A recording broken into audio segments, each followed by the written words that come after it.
Hey guys, happy Sunday to everybody. I wanted to pop on, share a little Lola, have a little chat with you guys. I've got Lola hanging out in the nursery.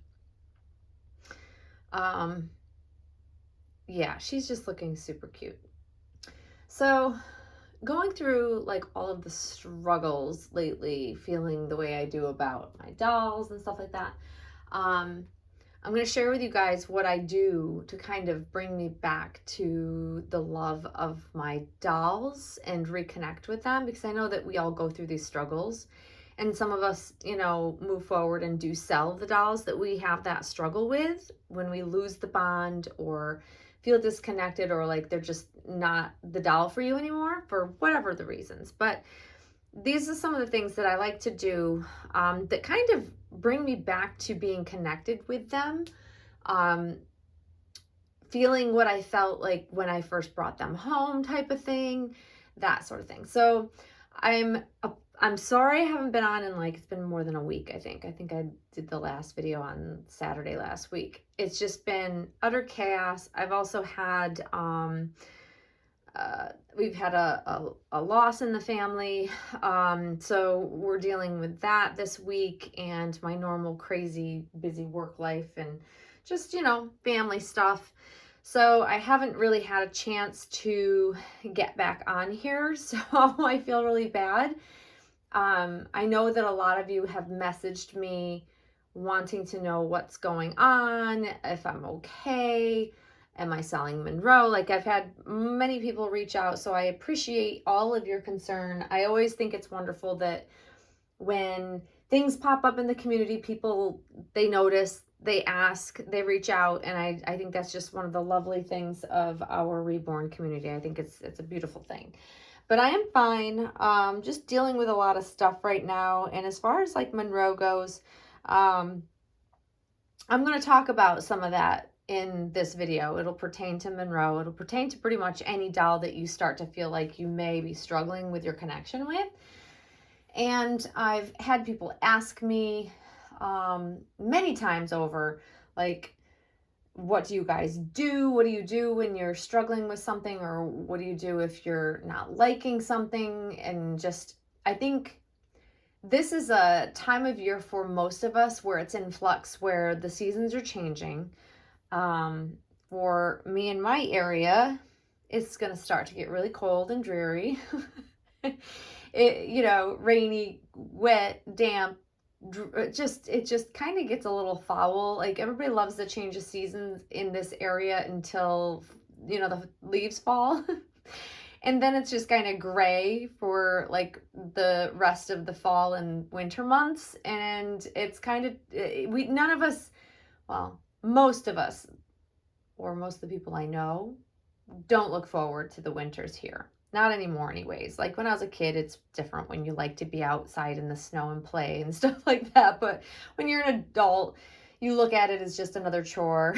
You have to shovel snow, and it's just not fun any longer. And I just don't like the cold.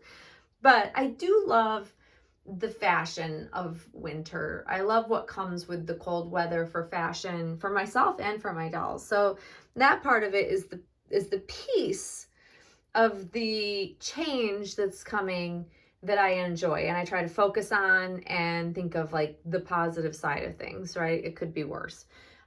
So I try never to dwell too long. And that's a big part of, like, yes, I can overthink and worry and, oh gosh, is there a better doll out there for me? Like, we all think it. We all see the pictures of people's beautiful dolls. But really, is it something you need to have, want to have bad enough? Well, that's up to you to decide. And that's also up to me to decide.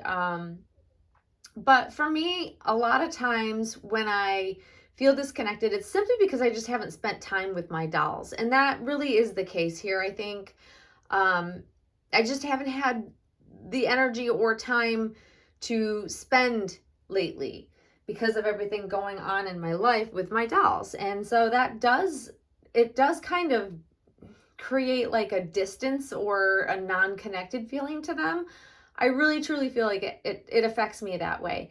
Not every collector is like that. And collectors with larger amounts of dolls, you have many to kind of focus your attention on. So if you're not feeling it with one, you can move on to another that want to spend time with. For me, having a smaller collection, that creates a bit of a challenge because I only have a couple of dolls. And if I'm not feeling it for one, I'm generally not feeling it for the other essentially either, potentially, just because I'm just disconnected from the hobby. And that's also part of this whole thing. So what I like to do when I start to feel this way, or other dolls start to tempt me or catch my eye, I like to take things back to the basics. And we know what we need to do. We all do what we need to do to kind of get us over the hump or lull in our collecting that happens. If you're here long enough, you will experience it. It happens to us all. So just know that. Because life takes us away, or stresses, pull our focus away. We don't have 24/7 to spend thinking about dolls. At least majority of us don't. And therefore life goes on and we live our lives, and things come up and we lose interest from here, from time to time. But for me, I always come back to my dolls. Even if I have to change them all out to bring me back to what I love about the hobby, I will do that. So we all make sacrifices. We all make changes that we need to, that are necessary so that we stay within the hobby. And for me, I love babies and basics. And for most collectors, that's going to seem boring. It's going to seem super boring because as you're looking at Lola here, I love her in just this basic white onesie. It has like a little circular vine across the front of it. It's like in a circle, but it's little vines that says baby bird. And it's just the most basic, cheap little onesie, but I love her in it. Why do I love my dolls in basics?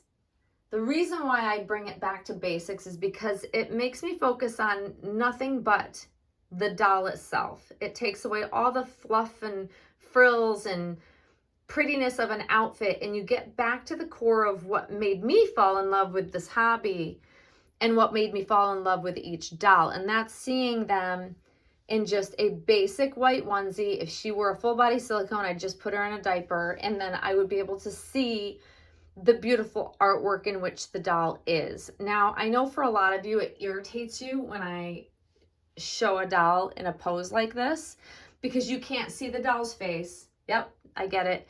You can't even really see her limbs very well, especially her little feet because they're curled up over here.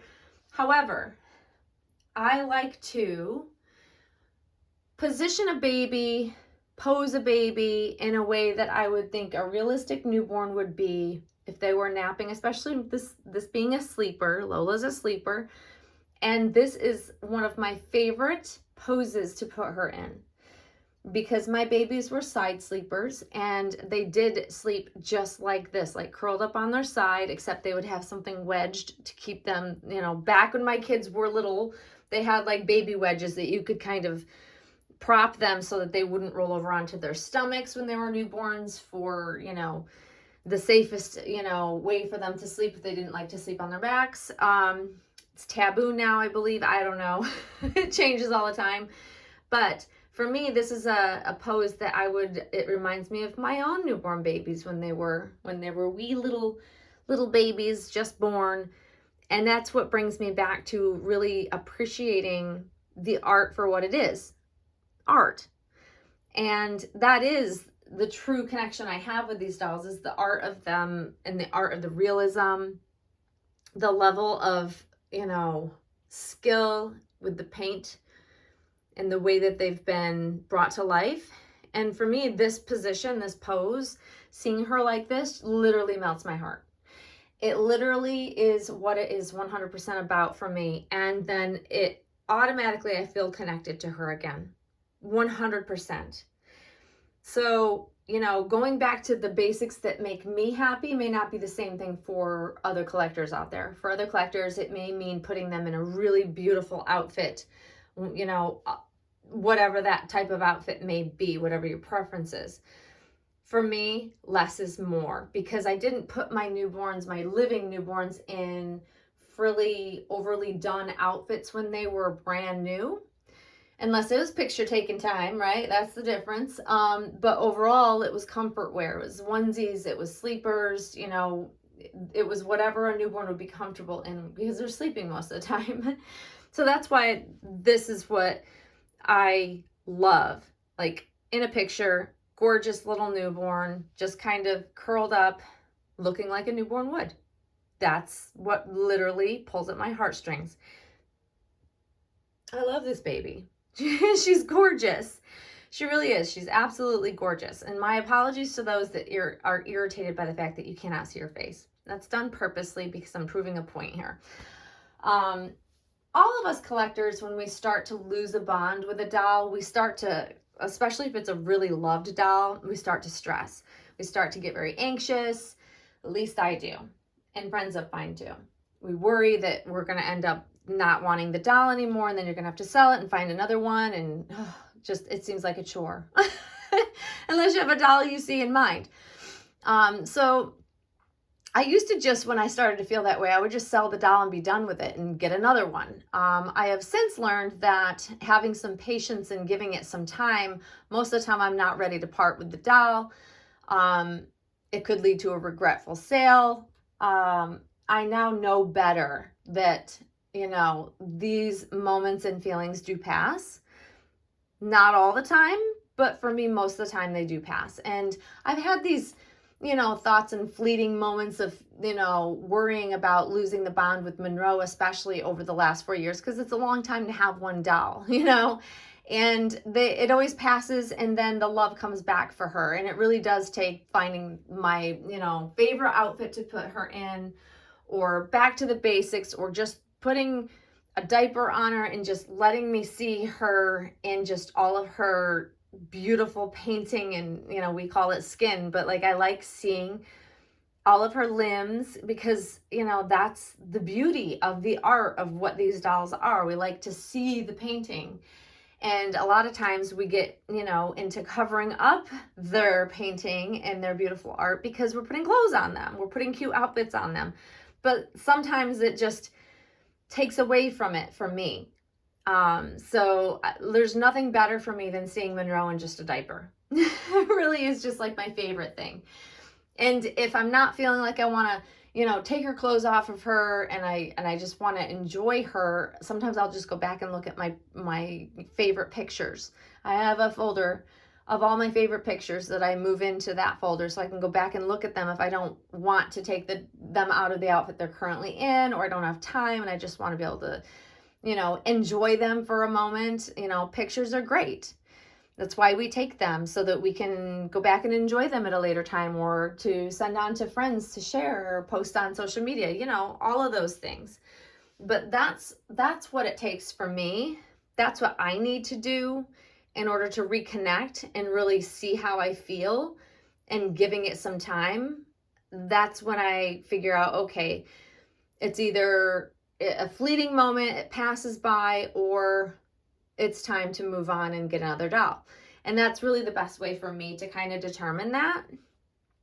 But I think we all struggle as collectors, because ultimately, at the end of the day, there is literally something new, something shiny and new to tempt us with literally every day that comes out, that artists are sharing on social media, new work that they've finished, because they're always producing new work. It's the beauty as well as the curse of this hobby.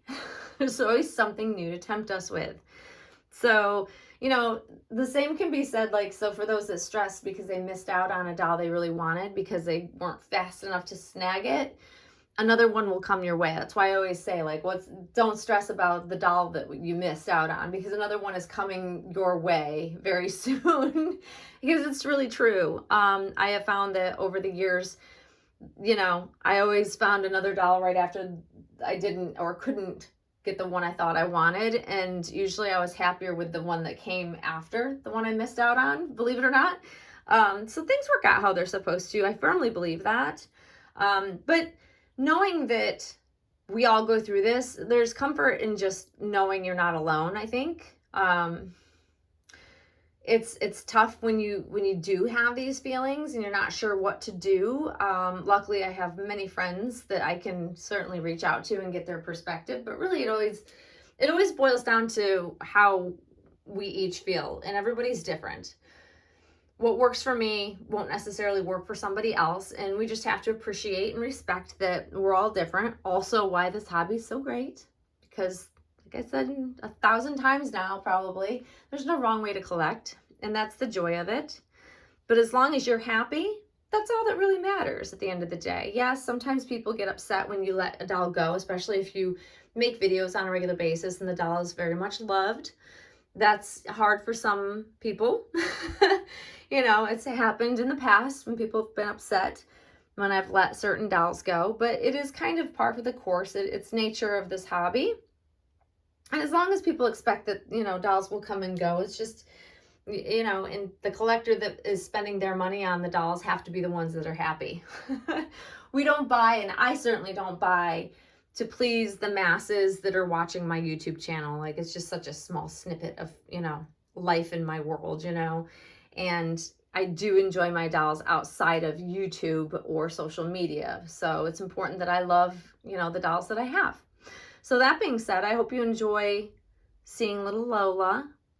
I do think she's just a work of art, you guys. I do. I just think she's so beautiful.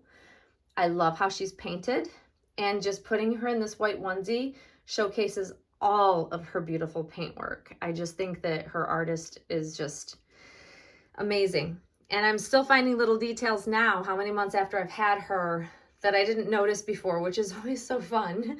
You move the doll into a different room with different lighting, you'll find something new about the doll you didn't see before. It's generally what happens. But it's also what's so lovely and beautiful about this particular style of art. I just think it's just amazing. Amazing. So anyways, guys, I hope you guys are all doing well. Hopefully you're enjoying your weekend, and hopefully,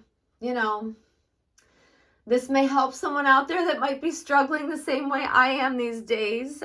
Just know you're in really good company. There's a lot of us that are going through it from time to time. But, bottom line is you need to do what you need to do to enjoy your collection. And that's the most important thing. And nothing else really matters, honestly. So enjoy your babies, guys, and you will see us all very soon. Thanks for watching. Bye-bye.